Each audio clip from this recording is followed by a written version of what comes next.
The Densu River is one of the major sources of water supply by the Ghana Water Company to some communities within the Greater Accra region. Farming activities and constant pollution along the riverbank makes the water unwholesome for human consumption. Tomefa is one of the communities close to the Densu Basin. The main occupation of the people is fishing. The fast-growing community has a population of over 1,000. Access to potable water is a major challenge in the community. A resident, Andrew Stetekete, said skin infections, diarrhea and typhoid are very common sickness in the community. You can see from the river now that the surface of the river has changed green color. This is not how it is for all the time. If those days it comes out like that, sometimes we treat it with iron before we use it for cooking or we bath. Issues of water mostly affect women and children.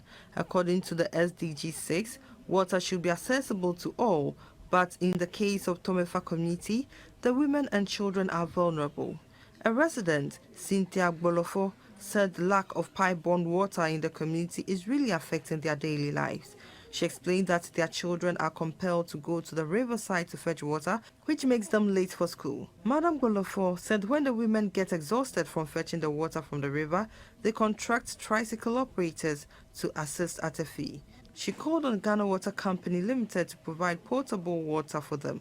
The chief of the area, Mr. Plusi Doche, mentioned that the Ghana Water Company came to the community to promise them potable water. However, 10 years after the promise, no pipelines have been laid to show the company's commitment. Meanwhile, the station manager at the Wager Water Treatment Plant, Mr. Augustine Atigbiri, has attributed the pollution of the Densu River to chemicals used by some fishermen in fishing. If massive education is done on the people living around the dam, those encroaching the green belts, and those who stay and farm closely to the lake, and also carrying out fishing activities there, to stop the unauthorized fishing activities, farming on the buffer zones, developing the buffer zones, and destroying the green around the buffer zones, which encourages the dam to stay and live long.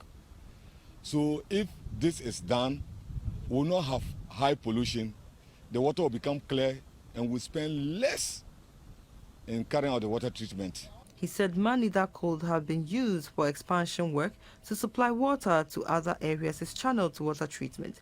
He added that efforts are being